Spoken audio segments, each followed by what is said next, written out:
Hi everyone.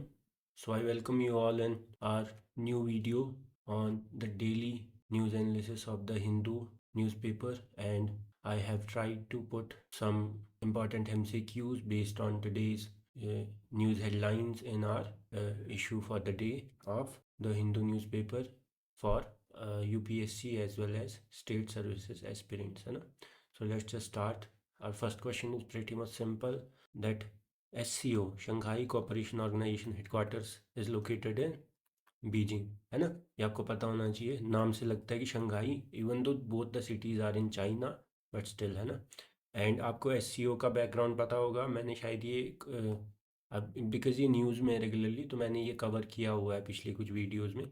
SCO शुरू हुआ था एज शंघाई 5 इन अराउंड 1996, जो बाद में SCO में ट्रांसफॉर्म हुआ अराउंड 2001, है ना?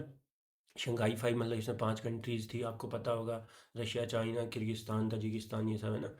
अब इसमें अभी के टाइम पे करंटली 10 कंट्रीज़ हैं, जिसमें चाइना भी मेंबर है, इंडिया भी मेंबर है, और पाकिस्तान भी मेंबर है, और रशिया भी मेंबर है। ये हमें पता होना चाहिए क्योंकि ये हमारे लिए एक जियो पॉलिटिक्स के एंगल से बहुत ही इंपॉर्टेंट चीज़ हो जाती है कि कैसे हम इन सब चीज़ों में कोऑर्डिनेशन ला के एक जो वेस्टर्न डोमिनेंस है वर्ल्ड में, अमेरिका एंड ऑल का, उसको टैकल कर सकते हैं अगर हमारा रीजनल इंटीग्रेशन अच्छा हो, है ना? So that is all.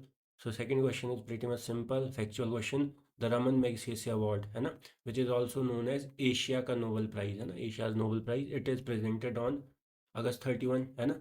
Raman Magsaysay का जो बर्थ डेट है अगस्त 31, उसी दिन प्रेजेंट होता है। एंड और रमन मैग्सेसे कौन थे? He was third president of Philippines, है ना? सो ये आपको पता होना चाहिए, award given on the birthday of formal Philippine president Raman Magsaysay, है ना? विच NGO फ्रॉम इंडिया, ये बहुत इंपॉर्टेंट है, this is the most important MCQ from today's issue, that is recently, and even it is the first NGO to receive such award from India. Which NGO from India recently received the Raman Magsaysay? The Raman Magsaysay Award for 2025 has declared 3 winners, two from foreign nations, है ना? I guess one is from Philippine itself, है ना? But one of the winner is our Indian NGO named as Educate Girls, है ना? Educate Girls, है ना? Which primarily is focused on girl education, है ना? Simple, Educated Girls NGO honored with this, है ना? बहुत important है from the perspective of prelims. Fourth is also important, it is Exercise Youth Kaushal is an Indian Army exercise, है ना? इसका 3.0 मतलब third, for the third time recently took place in Arunachal Pradesh, है ना? आप सबको पता होगा कामेंग, जो कि एक बहुत ही ऊंचाई वाला एरिया है अरुणाचल प्रदेश का, है ना, हाई एल्टीट्यूड रीजन, वहाँ पे ये एक्सरसाइज हुई है इंडियन आर्मी के द्वारा। ये कोई जॉइंट मिलिट्री एक्सरसाइज नहीं है, इंडियन आर्मी की खुद की एक्सरसाइज है ना, ये आपको पता होना चाहिए इंटरनल सिक्योरिटी में। नेक्स्ट, ये बहुत इंपॉर्टेंट है, पहले हम, India has recently become the world's fourth largest economy, पहले हम 10th पे थे, अब हम 4th पे आ चुके हैं, and we are expecting to move to third by surpassing Germany, है ना? और हम फिर US और चाइना के बाद हो जाएंगे, ठीक है? बहुत easy. Question number 6 is windfall tax. अब पहले तो इसको समझते हैं विंडफॉल टैक्स होता क्या है।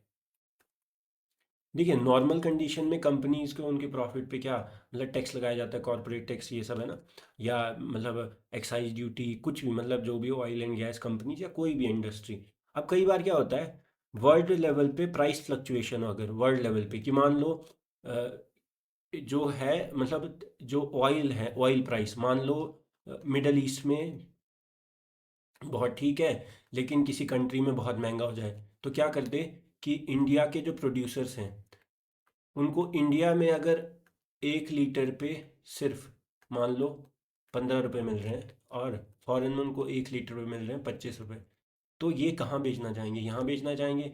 सरकार इसको रोकने के लिए, इससे क्या होगा, अगर ये बाहर बेचना शुरू कर देंगे तो इंडियन मार्केट में सप्लाई बंद हो जाएगी, सप्लाई बंद हो जाएंगी, तो यहाँ पे सप्लाई डेफिसिट की वजह से मतलब आपका इशू हो सकता है, इससे भी आपका जो सप्लाई बेस्ड इन्फ्लेशन हो सकती है ना।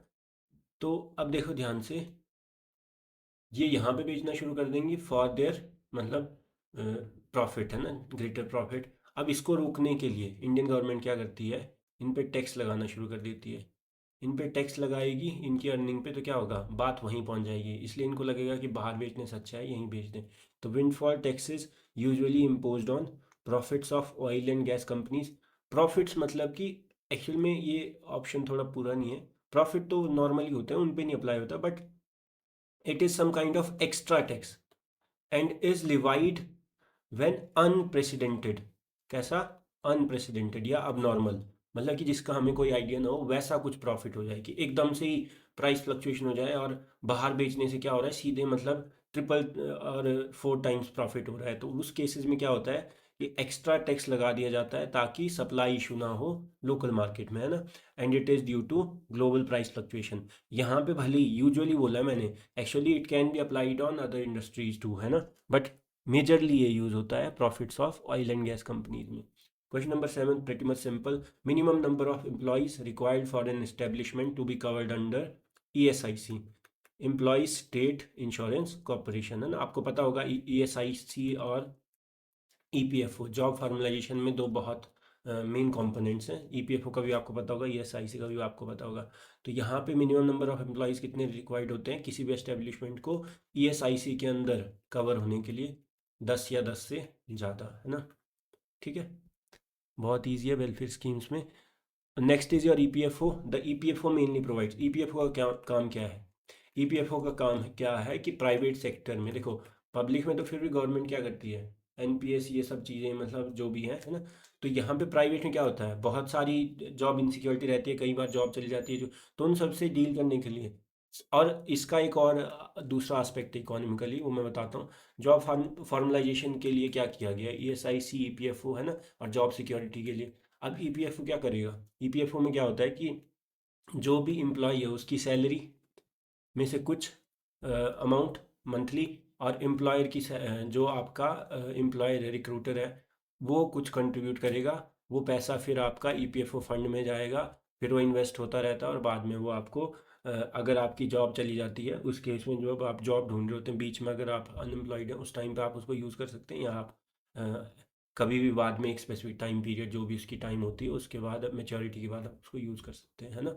या उसमें विड्रॉल की कुछ कंडीशंस भी होती हैं, आप पहले अगर विड्रॉ करना हो तो this is the EPFO provides for pension as well as provident fund, है ना, पेंशन PPF, है ना, आपने सुना होगा पेंशन एंड प्रोविडेंट फंड, है ना। तो दिस इज योर ऑल। और इसमें जो मुझे एक बात बतानी थी, दैट इज़ EPFO से फ़ायदा क्या है। EPFO से है job formalisation, job insecurity, job loss के टाइम पे जो ट्रॉमा होता है वो लोगों को नहीं होगा, है ना। और जैसे फैमिलीज़, काफ़ी सारी फैमिलीज़ के जो अर्निंग मेंबर हैं, अगर उनकी जॉब चल जाएगी तो क्या होगा, फैमिली पे बहुत ज़्यादा मतलब नेगेटिव इम्पैक्ट पड़ सकता है, ये सारी चीज़ें। और उसके बाद क्या, देखो अगर EPFO है तो उससे मतलब मेन तो है जॉब सिक्योरिटी, बट एक बहुत अच्छा इम्पैक्ट ये होता है इन जो हमें इकोनॉमिकल लेवल पे देखना है, that is tax base increase. अगर आप जॉब को फॉर्मलाइज करेंगे, आपके पास सारा डेटा है और आपको रेगुलरली पता है इतनी सैलरी में से इतना, तो कहीं ना कहीं क्या होता है, जो टैक्सेशन बेस है कंट्री का उसमें काफ़ी ज़्यादा लोग इंक्लूडेड होंगे, इसीलिए, है ना। Next, which of the following is true about, ये बहुत इंपॉर्टेंट है।